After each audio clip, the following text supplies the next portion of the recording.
Yeah, I think the thing about West Ham is that they're not just like badly run; they're also embarrassing. Um, and it's quite frustrating because as an outsider, I look at West Ham. West Ham are an incredibly well-supported club. They pretty much have the run of East London. Like, there's not another big club in East London, really. But they've been a real yo-yo side over the 10 years that Gold and Sullivan have been in charge. Gold and Sullivan bought them back in January 2010, appointed Karen Brady as vice chairman. And they're two local guys. I think Gold played for the youth teams back in the day. So it kind of seemed to West Ham fans at the time like they were getting people in who understood the club and really cared about it. They ended up getting relegated, bottom of the league in their first full season in charge. And while they've obviously come back up, their whole time has just been characterised by ridiculous shenanigans behind the scenes and appalling decisions in football terms as well. So, I mean, there's been a lot of shady shit. Like back in 2018, I think Sullivan, a tax tribunal found that he'd used West Ham to avoid paying 700 grand in tax by buying shares in the holding company that owes West Ham, using one of his other companies and then selling them back. Like, it was all very, very dodgy. And the fans, as a result, have really kind of turned against them. And they don't seem to understand how bad the PR is a lot of the time as well. Like, they constantly do things which make them look even worse. So they make bad, stupid decisions, but also they do things that make them look silly. Like, I remember they used to have, like, a West Ham insider column on the West Ham page where it would have rumours about transfers to do with the club, which just seemed a little bit stupid. Jack Sullivan, who's David Sullivan's kid, was always piping up on Twitter and talking about like their transfer business, including saying when he didn't like one of the club's signings. He's since become, I think, managing director of the women's team, which is not an indication that they care about the women's team as much as they should. And so as a result, there's constant like discontent bubbling below the surface. Like back in 2018, there were protests on the pitch. Somebody threw a coin and hit David Sullivan, which, if you've seen the size of David Sullivan, must have been an incredible shot. And I think as well that expectations were raised when they moved to the Olympic Stadium. Everyone said they're moving to a huge stadium. It's a world-class stadium. It's a new build. And as a result, we expect the club to change and grow to match the size of the stadium. And it hasn't really happened because, firstly, I think it's not a football stadium. I think that was kind of overlooked at the time. Because it was built for athletics, it means that it's quite, like, fans are quite distant from the pitch, and it feels a little bit like Italian stadia in, like, the 90s. Pat, I remember the guy who designed the Emirates saying, I think they asked him to convert it into a football stadium at first, and he said the only way that is possible is to rip it down and start again, which is pretty damning, right? Yeah, I mean, and that guy, like, didn't exactly do a great job. So if he thinks your stadium, then I mean, like, you're in serious trouble. But I mean, it's also difficult to move to a new stadium. Like, it genuinely is. Like, they finished 7th in their final season at Upton Park. That was back in 15-16, and they finished lower in every season since. And I do think that moving to a new stadium, especially when your old one has such a kind of cauldron atmosphere and has so much history attached to it, it is difficult. Arsenal had similar troubles in some ways when they moved to the Emirates from Highbury, which was quite oppressive for opponents. But also, I just don't think there's any plan to what West Ham wants. So they had Slaven Bilic, a pretty defensive coach, David Moyes, a very conservative coach. Then they went to Manuel Pellegrini, and they were like, right, we're going to play attacking style football. But then as soon as he had problems, they were like, oh, straight back to David Moyes. And that to me just feels like, I don't know, like weird kind of lack of planning, conservative thinking. Like, if you are going to try and build a certain style, you've got to commit to it. And when Pellegrini doesn't work out, you've got to go and look for somebody else who's going to build on that style, but maybe in a slightly more pragmatic way. Instead, they went for somebody who really was just going to kind of run out a 4-4-2 and find a way to make things work. Like, there's been a lot of criticism of the output of players like Sebastian Haller and Pablo Fornals, but at the same time, you don't really expect those guys to flourish under David Moyes. He is someone who's going to want to play Michail Antonio up top. And to be fair, Michail Antonio was really the only thing that kept them afloat last season. So the trends right now are pretty troubling for them on the pitch. I think last season they won 10 games. That was their worst since 2010-11 when they got relegated. They scored 41 league goals. That's their worst since 2013-14. They finished with 39 points. That's the lowest since 2010-11 as well. These are not positive things. They've spent 160 mil net since moving to the Olympic Stadium. Where you compare that to a club like Southampton, who've spent a net 12 million in that time. And this is given the fact they've got kind of lucky with some of their moves as well. I mean, like, they bought Andre Ayew and were able to sell him back for exactly what they paid for him. But I think there are still good players there. I think Issa Diop is good. I think Fornals is good. I think Haller is good. Like, I do think that all these guys are useful. I think Felipe Anderson is one of the better players outside the big sides in the Premier League.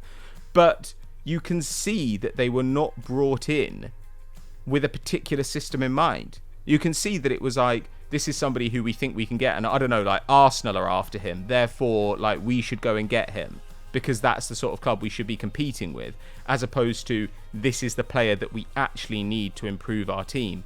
And now, once again, they're showing like a complete ignorance of the way things play out in the kind of public sphere by selling Grady Diangana. Grady Diangana, he's a guy who's come through their academy. He's extremely highly rated.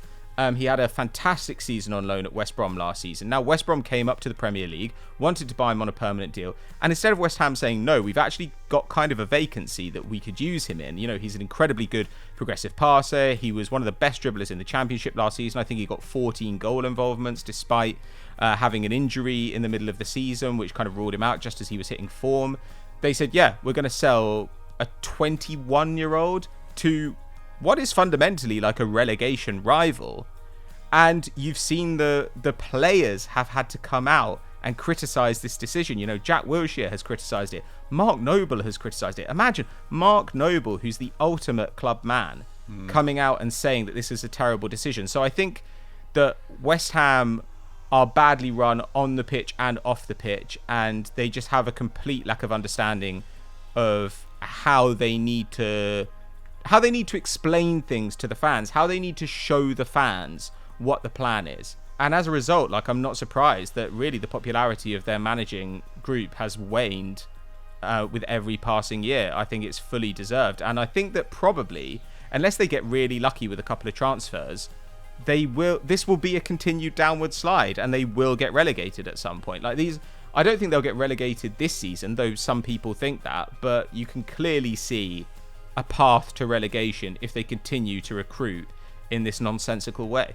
Yeah, I often find with West Ham as well that they try and make up for a disappointing season. They try and soften the blow by over-promising in the next campaign, particularly when they moved to the London Stadium. There were shouts from the boardroom of Champions League football within 5 years, that kind of perennial statement that comes from people who are trying to take their club to the next level, but don't lay out a coherent plan.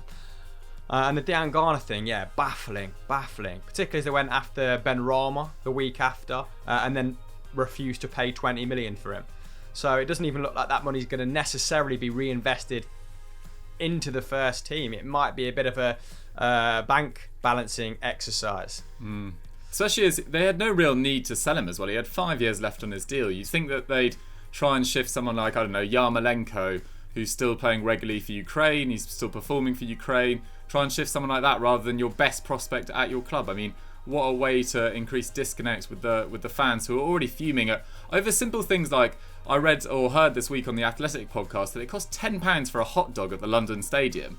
Like, unless it's like golden flecked hot dog, like, that is just a complete joke. And then who has actually got better at West Ham over the last 4 or 5 years? I think Marko Arnautovic maybe raised his profile. Dimitri Payet wanted out. But other than that, I can't really think of anyone that they've brought in managed to improve and sell for a profit, which for a club like West Ham, that's absolutely crucial if you want to improve. The only player that's got better on their books and will probably go for a large fee in the next 2 years is Declan Rice. So they're a bit stuck, really. I think the hot dog thing is a little bit misleading. This is the kind of story that national papers love to bring up because it looks really bad to people who don't live in London. But I think whenever you go to a food market in London, like, you're getting ripped off. So, like, I can understand it a little bit, but I mean, like, Arsenal and Spurs are exactly the same. Like, it's just London and like, yeah, nobody complains about it that much with them. Like, it's more that, like, I think with the Benrahma Diangana thing, it's like, if they sold Diangana because they had a surplus of players who could play off the left wing, and because they needed to desperately go out and get a central defender or a central midfielder, people would understand. What people don't understand is selling a really promising 21-year-old left winger from the Championship so that you can sign a 24-year-old left winger from the Championship. Like, that makes no sense at all. You know, just like, oh, okay, we're going to go and get somebody who is better than he is now, but who is 3 years older and plays in exactly the same position. So it's not even like they're saying, look, guys, like, we've got a... Like, they've had a hole in the centre of midfield for ages. And even Souček, who I like a lot, Souček likes to burst forward and get into the final third much more than he's playing as a conventional central midfielder, I would say. But you've just got to find a way to represent these ideas to the fans. You've got to say, like, look, the reason we're doing this is because we want to do X and Y. And I think clubs have got into the habit of thinking, no, we need to play our cards really close to our chest. And actually, often, I think you just need to kind of level with the fans and say, we are not the sort of club who can have 2 quality players in every position. So we are going to have to sell one of our wingers in order to strengthen in this much greater area of need. And then I think actually a lot of the times, yes, there will still be like unreasonable fans, but I think a lot of the time fans will say, yeah, I kind of understand. And you can, you know, use that as a way of building the connection with the supporters and, you know, not looking like a bunch of idiots who don't care about continuity between the academy and the first team. Okay, that's one issue. As in, West Ham have always been a selling club, but like Doogie mentioned, have always kind of taken great pride in the talent they've produced. However, their most sellable asset right now, Declan Rice, received his football education at Chelsea. So the West Ham setup isn't as fruitful as it used to be.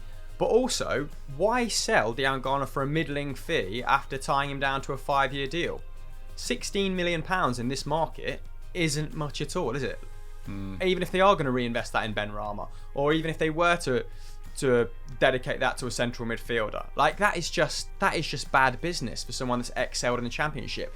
Brentford have just got £33 million for Ollie Watkins. And I'm not saying that Diangana is of that level. Watkins has done it for 2 or 3 years, hasn't he? Yeah, it just seems like more short-termism at West Ham, but the fans have become well versed in that now, haven't they?